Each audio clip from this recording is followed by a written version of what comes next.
I'm Frank Sesno.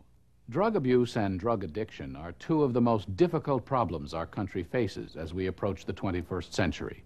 Illegal drug use exacts a tremendous cost from our society, in serious health consequences, shattered lives, in higher levels of crime and violence, and in money and resources spent patrolling our borders and policing our streets. But as urgent as the drug crisis is, many of us are confused about the nature of drug addiction. Ask people on the street about it, and you'll get a variety of answers. I think being addicted to drugs, I think it is a matter of willpower. I mean, I've never got involved or anything, but I think it can be physiological, I guess they say. But I think you can control pretty much anything you want to. No, I don't think it's just a matter of willpower. I honestly believe there's a physical aspect to drug abuse, and just saying no is not always going to be the answer. Sometimes people actually do need help, medical help, to overcome their addictions. My opinion is, why do you start something if you know it's going to be bad for you? You have to have something internally wrong with yourself to get onto drugs. Some people have chemical imbalances and therefore are more susceptible to drugs, and even have a genetic background that also makes them more susceptible to drugs. Understanding drug addiction is crucial if we as a nation are going to stop the drug epidemic. In this program, we will attempt to bridge the gap between what many of us think we know about drug addiction and what science has actually discovered. The results may surprise you. The National Institute on Drug Abuse, one of the National Institutes of Health, is leading the effort to understand, prevent, and treat drug addiction. Dr. Alan Leshner is the director of NIDA. There is a tremendous disconnect between the scientific facts about drug abuse and addiction and what the public believes, and frankly, what much of the drug abuse and addiction professional fields seem to believe as well. We know that prolonged drug use produces fundamental and long-lasting changes in brain function. And we know that the brains of addicts are different from the brains of non-addicts, and we believe that those differences are an essential element of the addiction. I've come to believe that there is functionally, not actually, it would be good if it was actual, functionally there is a switch in the brain. And what happens is drug use occurs, and at some point, varying by individual, all right, and varying, of course, by the drug involved, basically a switch flips. A fundamental brain change occurs, and the individual changes from using drugs to becoming an addict. This change in the brain can happen to anyone who abuses drugs, whether you are young or old, black or white, female or male. Brain changes have been observed by advanced imaging technologies, like this PET scan, which allow us to see inside a person's brain and observe the changes caused by drug abuse. A PET scan acquires images that show cross-sections of the brain. These PET scans compare the brain cell activity of cocaine abusers and non-users. In this scan, the yellow and red colors represent glucose consumption in a normal individual. Glucose consumption is an indication of brain cell activity. This is a scan of a cocaine abuser, 10 days after the individual has stopped using cocaine. We clearly see a decrease of the yellow and red areas, indicating brain cell activity has declined.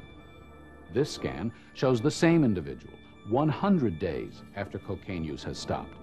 We see brain cell activity has still not returned to normal, indicating that a long-lasting change in the brain has been caused by cocaine use.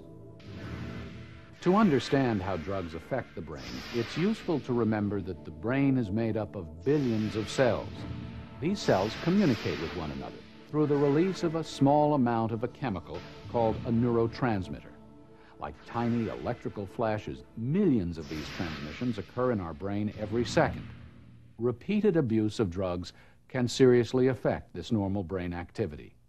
Dr. George Koob, director of the Division of Psychopharmacology at the Scripps Research Institute, studies how drugs, like cocaine, affect the physiology of the human brain. You get hooked on a drug because the physiology of your brain has been changed, and it crosses at some point some threshold. And in cocaine addicts that have been using large amounts of cocaine, there's evidence that brain activity goes down, and it goes down in specific areas in the front of the brain that are involved in emotional behavior and thinking and even personality. When a person progresses from using a drug to loss of control over the drug, where the drug becomes the primary part of the person's life, other activities get shunted to the side, get left behind, family, friends, social obligations, work obligations, then one talks about that is where the switch has occurred. But it's not a black or white phenomenon. It's something that develops gradually. Once that switch in the brain occurs, a drug user becomes a drug addict. The disease of drug addiction requires regular, ongoing treatment, much like other chronic relapsing diseases, such as depression or diabetes.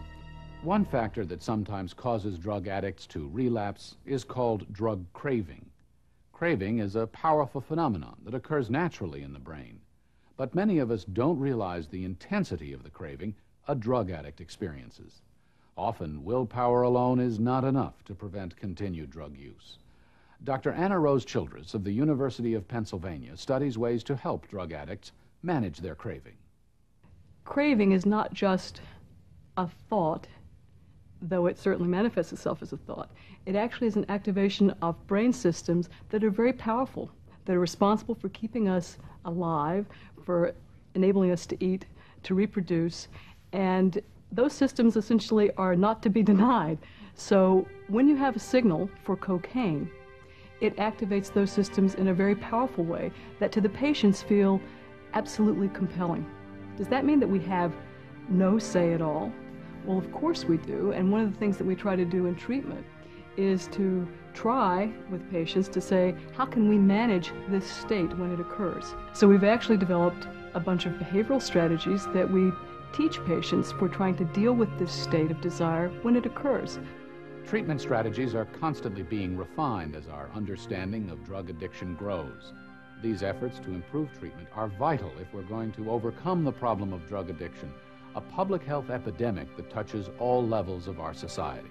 While some people believe the drug crisis is someone else's problem, that it can never touch their neighborhood, their school, their family, officials charged with combating the drug epidemic know this is not the case.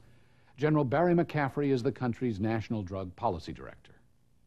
Let me just assure you, most drug abuse in America involves people who are employed.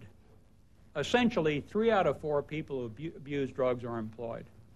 They're overwhelmingly white. So when you talk about addiction, don't think we can marginalize it to some other community.